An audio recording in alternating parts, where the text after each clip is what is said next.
Imagine a silence so complete you can hear your own heartbeat in your ears. Now imagine in that perfect silence, you hear a little girl giggle. The problem is you're the only one home. Your own child is miles away at her grandmother's house. What would you do? Most people think of ghosts as spirits of the dead, trapped between worlds. But what we encountered, it was something else entirely. Something ancient, intelligent, and fiercely territorial. The locals had a name for the place we called our dream home. They called it the Jinns house. This isn't a story I've read in a book. This is what happened to my family. This is our true ghost story. My name is Haris. My wife Samira and I had saved for years. We wanted to escape the noise of the city, to give our 6-year-old daughter Maya a childhood with a real backyard. When we found the old farmhouse, it felt like a miracle. It was 2 hours from the city, nestled among rolling hills. It was old, yes. The floors creaked, and the paint was peeling, but it had character. It had a soul. We bought it for a price that was almost too good to be true. Now I know why. The first few weeks were perfect. We were living our dream. The air was clean, the nights were quiet, and Maya loved exploring the huge garden. We were happy. The little oddities started so subtly, you'd never even think to question them. It began with simple things.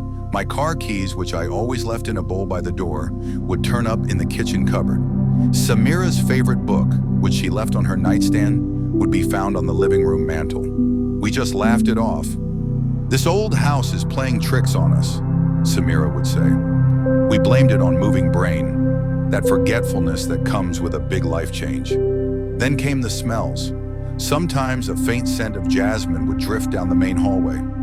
It was pleasant, but strange, because there were no jasmine plants anywhere near the house. Other times it was a smell like burnt sugar or strong, unfamiliar spices. It would appear for a moment and then vanish completely. Still, we explained it away. Old pipes, maybe. The wind carrying scents from a neighbor's cooking, even though our nearest neighbor was a mile down the road.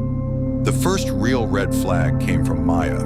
Like many kids her age, she had an imaginary friend. She called her Lena. At first, we thought it was cute, but Maya's conversations with Lena were detailed. She'd be in her room, having full discussions. One evening, Samira was tucking her into bed. "Mommy, Lena says you have a pretty necklace." "Oh, does she? Well, you tell Lena thank you. She says it's like the one her mother used to wear before she got lost in the walls." Samira came downstairs looking pale. Lost in the walls.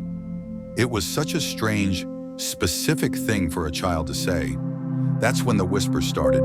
You'd be sitting in the living room, and just for a second, you'd hear what sounded like a faint murmur from another room. The moment you focused on it, it would stop.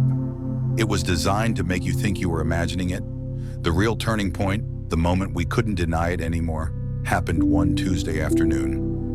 Maya was in the garden. Samira and I were in the kitchen, having a cup of tea. On the kitchen table was a small wooden toy train that belonged to Maya. We were talking, and in a lull in the conversation, we both saw it. The train, sitting perfectly still, suddenly rolled about 6 inches across the table, all by itself. There was no vibration. The table was level. We just stared at it, and then at each other. The blood drained from Samira's face. All our logical explanations, all our dismissals, evaporated in that 1 second. That's when I started to take this seriously. This wasn't just a creaky house. Something was happening. We were living in the middle of our own true ghost story, and I felt completely unprepared. I started looking into the history of the house. The online records were sparse. It was built in the late 1800s and had passed through several families. One weekend, I went to the small village nearby to pick up some supplies. I struck up a conversation with the elderly man who ran the general store. I mentioned where I lived, pointing in the direction of our house. The friendly smile vanished from his face. He leaned over the counter and lowered his voice. "You and your family are living in the old ashfaq place? Son, you must be careful. People around here, we don't go near that property. That's not a house for the living. It has a resident, an old one." I asked him what he meant. "A ghost?" He shook his head slowly. "Not a ghost, not human. It's a Jinns house. It has been for 100 years. They are beings of smokeless fire. They live in a world parallel to ours. Most are harmless, but some become attached to a place. They consider it theirs. They do not like to share. I drove home in a state of shock.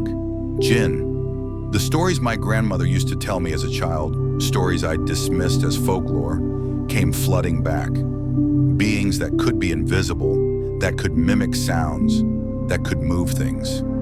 Beings that could be benevolent or deeply, deeply malevolent. When I told Samira, her fear solidified.